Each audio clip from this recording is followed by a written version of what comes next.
TV.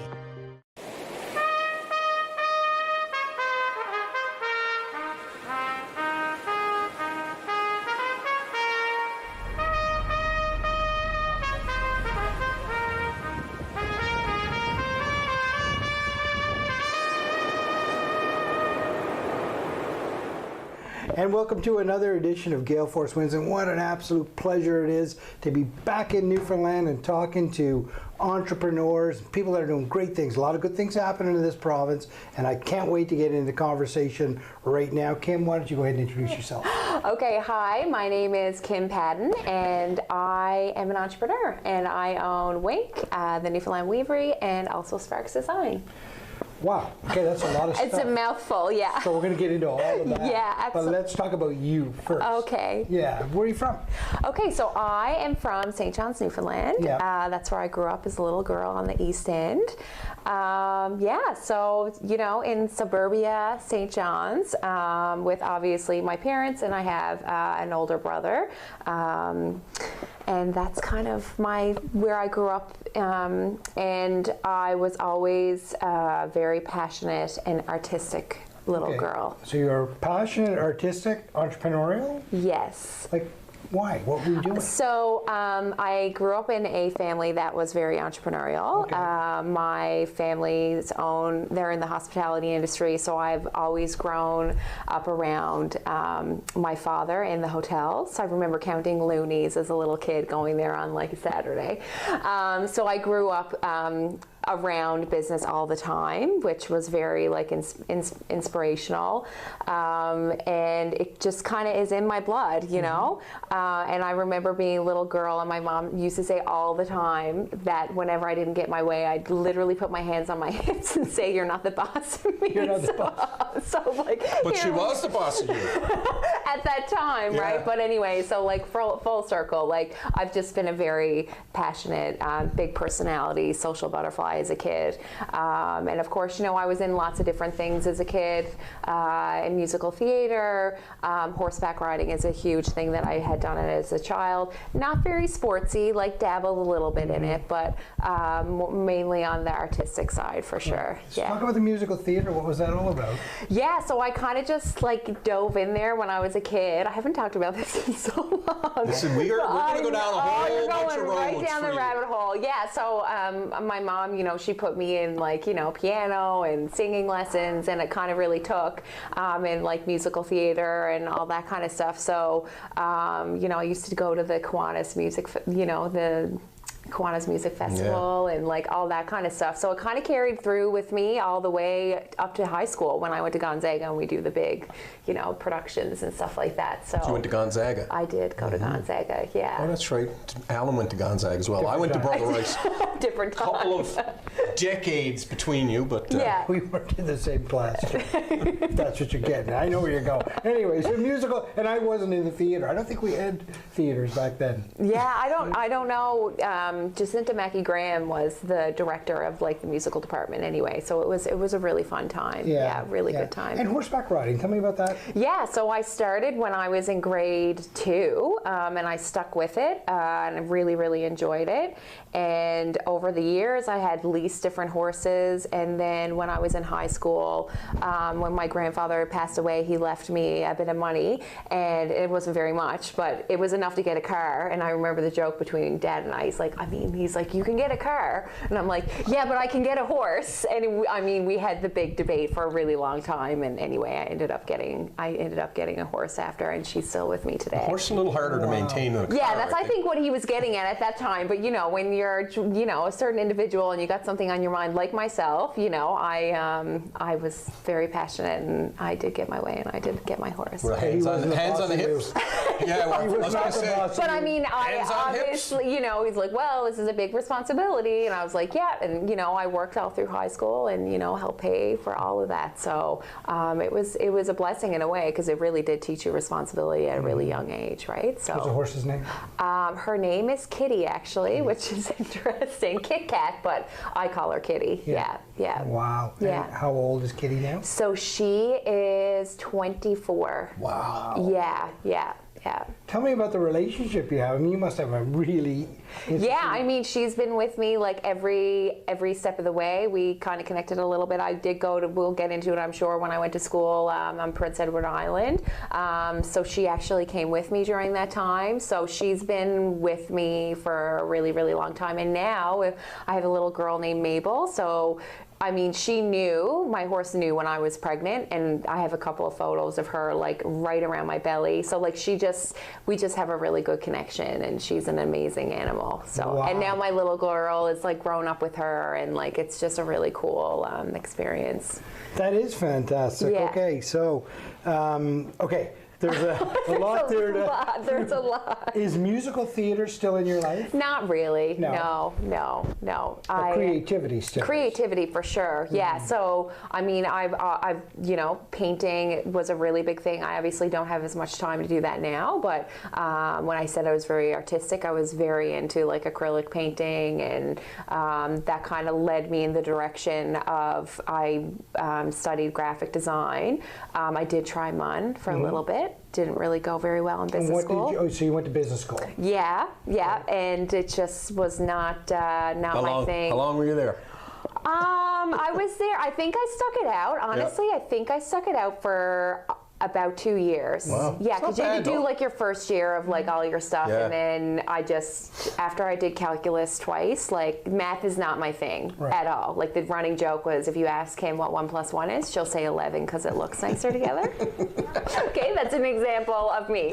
So I just remember when we went, and I was just really trying to find my way. And you know, when you're in high school and you're going to university, you think you need to know exactly what you're supposed to do right at that time. Yeah. You know, and I never had any pressure from my family at all. Like they supported me with anything that I wanted to do, but kind of like, you know, as any parent would do, like, you know, so I was like, I want to go to visual arts school, and Dad's like, well, you know, that's great, but like, why don't we try and find another type of industry that, you know, will guarantee you like really good employment after, and can be a stepping stone into a great career. So that's kind of where I fell into graphic design. I want to scratch on the support you had from home. Yeah. Tell me about that. Oh yeah, my family is like incredible. Like we are very, very close. My brother and I are really, really close, and we have about, I think there's like 3.5, almost 4 years apart. Like so it was good in a way because we were, you know, when he was in junior high, I wasn't in junior high. When he was in high school, I wasn't in high school. You know, so we to this day are extremely close. And my parents have always been there every step of the way. You know, and my dad, you know, we have a great relationship, but like my dad and I have a very strong and passionate relationship about business, and always been such a supporter next to me during every step, and so has my mom, and it's just been absolutely incredible. And I don't think if they had given me that support, like going through all those different avenues, I don't think I'd be where I am today. Right. Yeah, to give you the confidence to believe in yourself to be able to do something like that. Pretty good foundation. Yeah, and like they always said, like dream big, and you know, I'd always come home, and like I remember when I was in grade 11, and I came home, I was like, Dad, I want to be a horse massage therapist, and he was like, okay, like I don't know where that came from, but like, all right, like we can, you know, look out and like see, and like I used to come home all the time and like think of different things, and you know, they were always really supportive and all that kind of stuff. So wow. Any other mentors in your life that you look back on? Oh yeah, I mean, I think I had different mentors in different ways. Like I think going back to like horses, like when I used to horseback ride, there were a lot of like, we used to call them like older Barneys, like older barn girls. So like just think I would be in grade 7, and then there'd be the older girls that are in like high school, university. So like they almost like took you under your wing, and you know, so like in life experiences when you're younger, they were really big mentors to me. And I think like the teachers that were around me were also really, really big mentors. Especially like when I went to Holland College, like both my teachers at that time were huge mentors. Like they were absolutely incredible, and they just give you like that support system, and then they also give you that inspiration, you know, to say like you can do whatever you want. Like you know, the world is your oyster, and if you dream it, like, and believe it, it will happen. And that's kind of been my motto. Like I always say, dream big, because that's the way that I am. Right. Yeah. So let's talk a little bit about Holland College. I also went to Holland College here, but we weren't in the same class. No, we weren't in the same class. I was going to ask. I was just going to ask. Yeah. Tell me about your Holland College experience. Oh my God, it was so much fun. I remember Mom and I drove together in my little, after I got the horse, I did end up saving up money to get a Corolla, and I used to call it like Lola the Corolla. And Mom and I drove, and I remember she like died because there was no air conditioning in the car, and we were driving in like August, and you know, obviously leaving the island, like the hotter it got.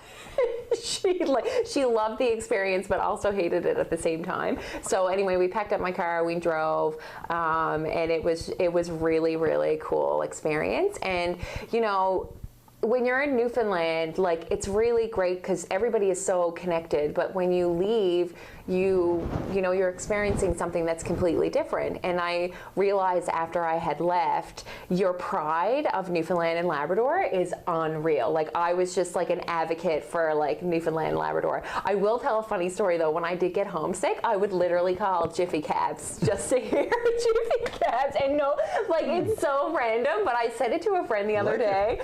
But like, I just remember, like, you know, and people wouldn't believe me, like, and it would just be something that would be so simple, and I'd like just call. And I remember I did meet like other Newfoundlanders there, and we just like call the dispatch guy, and obviously we probably had a few drinks at that point. But anyway, it was This is fun. Not a paid endorsement for Jiffy Cabs. No, it is absolutely not.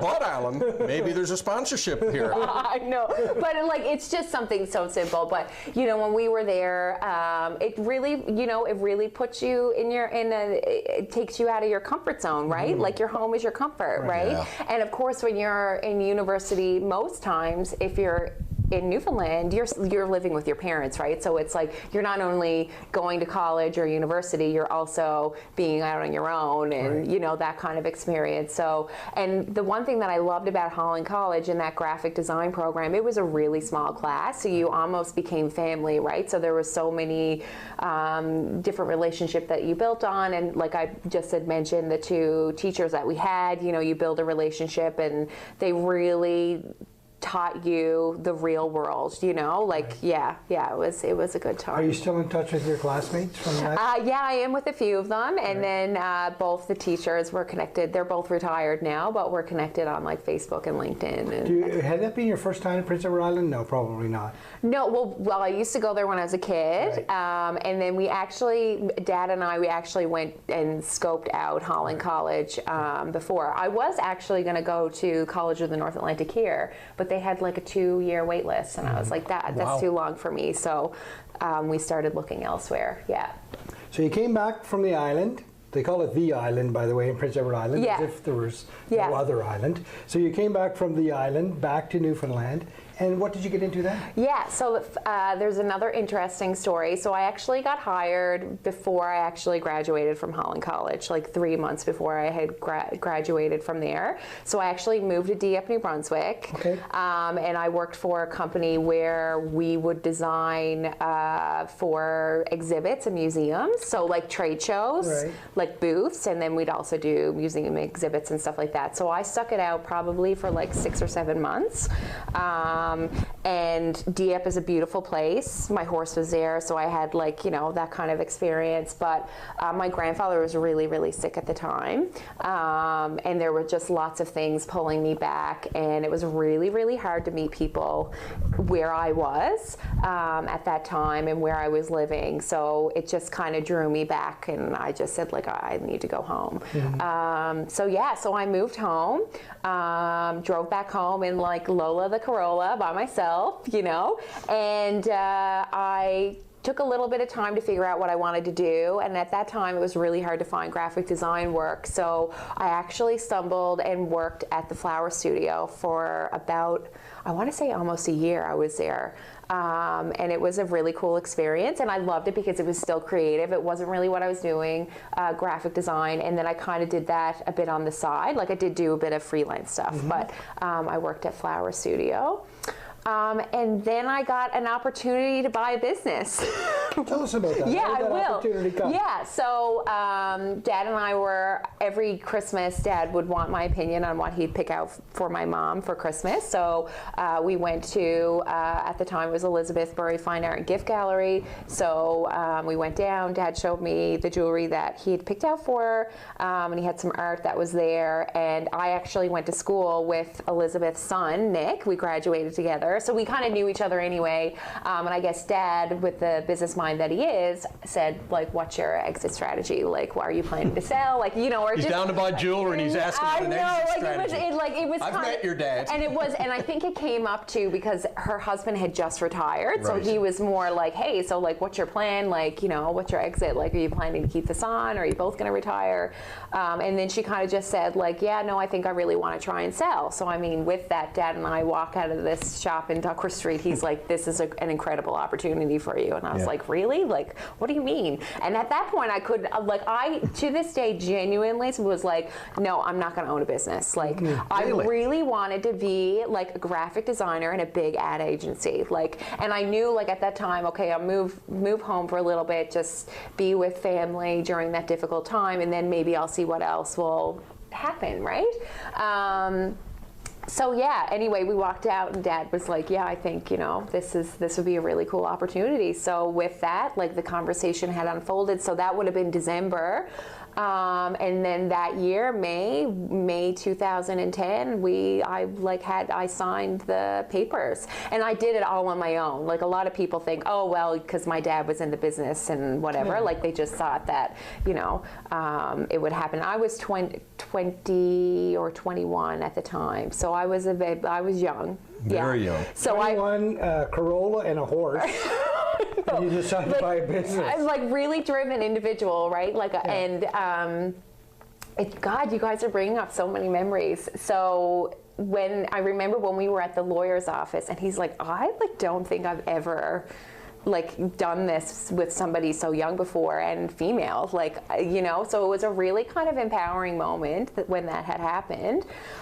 So full circle, documents all signed, and so I owned this store. So at that time, the way that the deal had been was by customer base and inventory and all that kind of stuff. And I knew in our agreement that it wasn't going to be called her name. So did you have a name then at this point? No, I didn't. Well, in May I did, but like during the time, you know, it was really exciting because just coming out of like graphic design school, like this is so cool, right? Like get to do a logo, like do a whole concept, like so it was a really fun like project. So myself and my aunt and my cousin, we all met, and both of them are in marketing, and we were like, okay, let's come up with a name. So originally it was going to be called On a Whim, WHIM, and then just didn't stick, and then we said, what about Whink? Because I wanted it to be really easy for tourists to remember, because at that time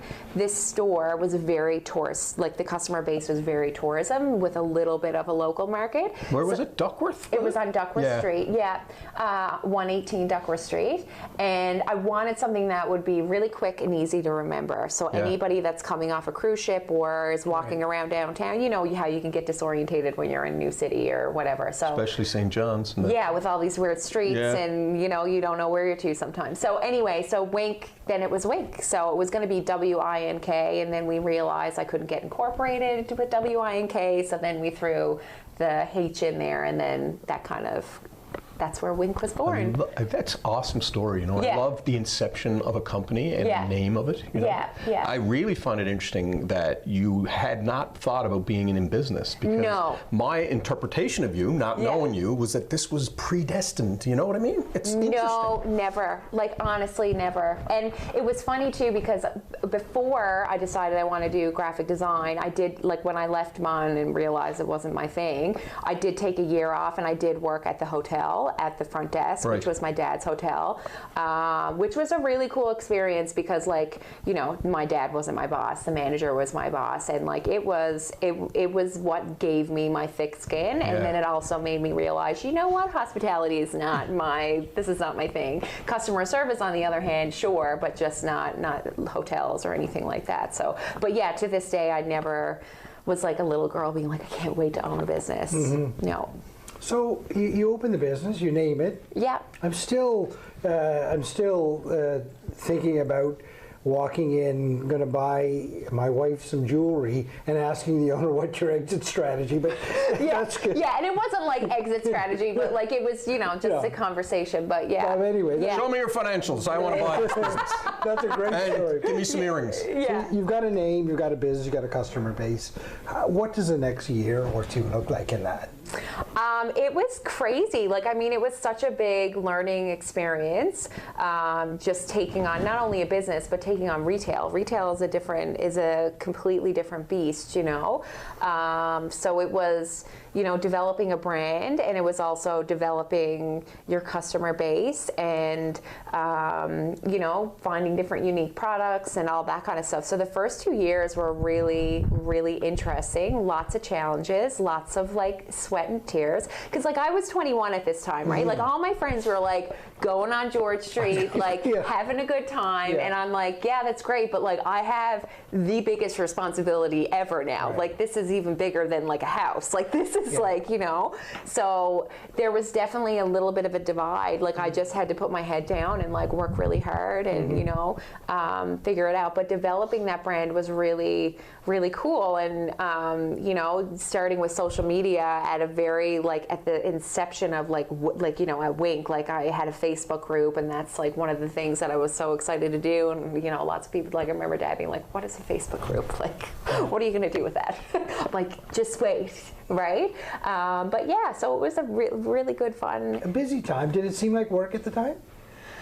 No, it seemed like work when I had to do the accounting. That's what I didn't like. That wasn't your thing. That wasn't my thing. But my dad was you need to learn every aspect of your business, because if you don't understand it, you're not going to know, right? Because you see a lot of times businesses, they might, when they start, they get other people to do their things, and then so like I did everything. Had to hire and fire and have difficult conversations at like 21 years old. Like that's not really, it was a challenge. That's not taught.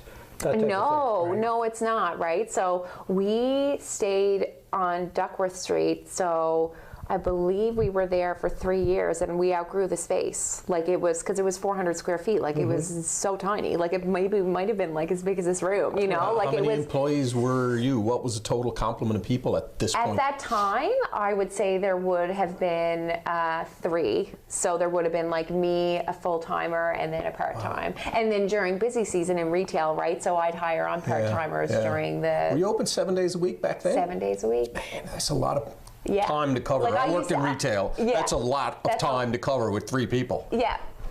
You were there. I was there night, noon, and like every minute of every day. But it was great because at that time I didn't really have any other crazy responsibility, So we outgrew that spot. And I remember there was one Christmas, and it was like, you cannot move in here. There's way too many people. This is like obviously pre-pandemic. It was like, fit as many people as you can in the store. Like, let's sell everything, And then when we started having like lineups outside the door, it was just like, okay, this is not really working for us.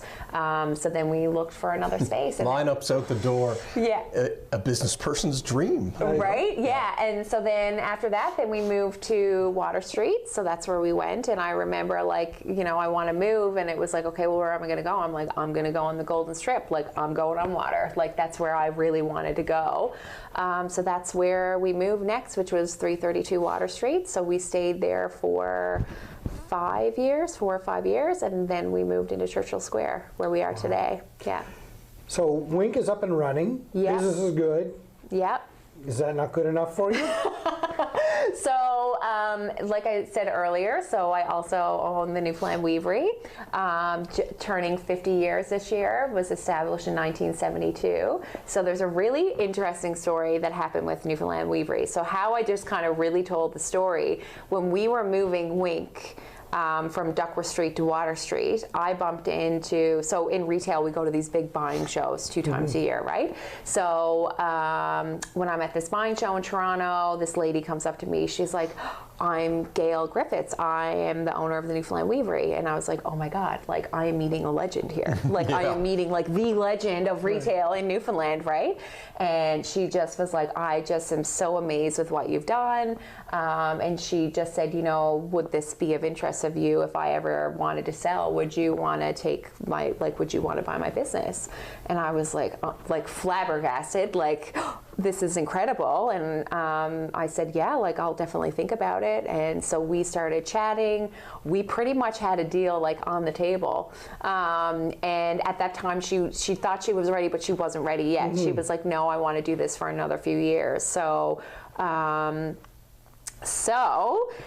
circled back Water Street.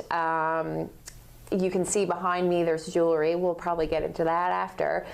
So I'm showing up to the Newfoundland Weavery because they buy my Labradorite jewelry. So here I am doing an appointment in the back room, and Gale closes a door, and she said, I'm going to be closing the doors of this store. Wow. In this Christmas.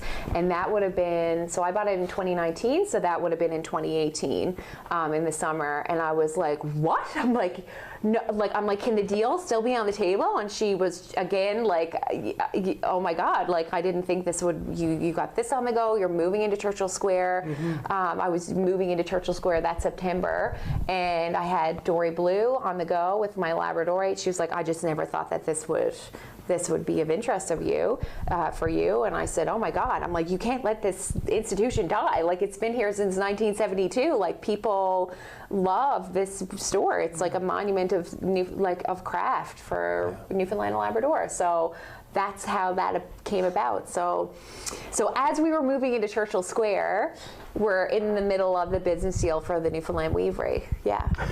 And you quickly passed over the jewelry line, by the way. Yeah. So tell me about that. Yeah. Somewhere in the middle of all Somewhere in the middle of all this. So when I started on Duckworth Street, chatting about how it was the beginning of the business was really based on tourism, right? So a lot of tourists that come to our province want Labradorite. And it's really popular because, you know, you have lots of people that are traveling. They don't want to carry really big products back with them or artwork. And of course, women love jewelry. So a lot of people were looking for Labradorite. So at that time, we did have a few suppliers, and not locally in Newfoundland and Labrador, because it's extremely hard to find Labradorite from Labrador of gem quality that people desire. So I just couldn't find the quality that I wanted. Everybody wants blue, blue, blue, the fire. So through business community, through Enlow actually, I met this amazing, incredible lady, and she had moved to Newfoundland for her husband was in construction, and she does fashion. She had a fashion line and a children's line of clothing, and she goes to India to buy. So she said, why don't you come to India with me, because you'll be able to kind of source manufacturers over there, and you're going to go to Jaipur, which is like the biggest manufacturing like area of the world. Mm-hmm. So there I was, packed my bags and went to India. So to India to get Labradorite.